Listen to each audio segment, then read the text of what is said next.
So, this is probably going to be the last update that I do involving this situation involving Michael Drejka and Markeis McGlockton. So the last update I did about him was back when he first got found guilty of manslaughter.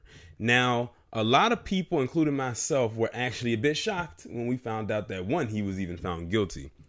I feel like I don't have to rehash exactly what happened with that situation. We already know what it is. If you aren't familiar with the case, basically in a nutshell, Michael Drejka came out of a store, harassed Markeis McGlockton's girlfriend because they were parked in a handicapped spot.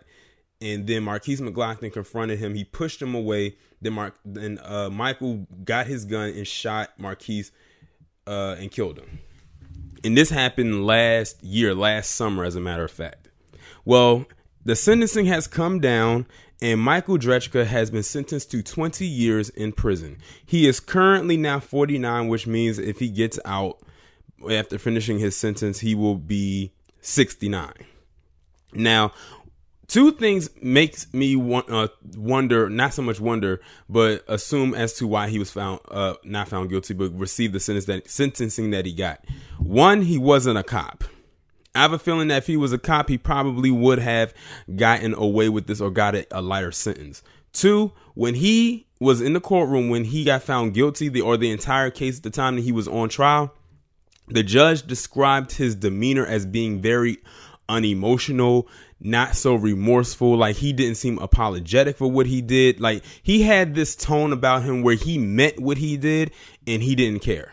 Like, he's pretty much come to accept his fate. He's come to accept his consequences. And I wouldn't be surprised if this was the same kind of look he had on his face when he found out he was getting 20 years. Although in this picture, it almost looks like one of a slight bit of a shock, but he's not trying to show it. It's almost like he's trying to show us his poker face. And, you know, it is what it is. But I'm glad that Markeis McGlockton's family has gotten some peace from this. They got some kind of justice from this. I would have personally gave him more than 20 years. It's way more than what I thought he was going to get. As a matter of fact, it's way more than what any of us thought he was going to receive. And it's probably more than what the family thought, because they probably thought, oh, he's probably going to get away with this, considering the circumstances and all types of things of that nature. But alas, that was not the case. So hopefully he is going to be facing some rude awakenings when he gets behind bars. That's all I can really hope for this piece of shit. That is all I can hope for him. But I really don't have anything else to add to this. I'm glad he's getting the 20 years. Hopefully they don't even try to go back and appeal this thing, although they probably will try, but I don't know. They just need to let the door stay shut on this case and let this guy serve the term that he is supposed to serve and be done with it. But y'all let me know what y'all think about this down in the comments, and I'll talk to you in the next one.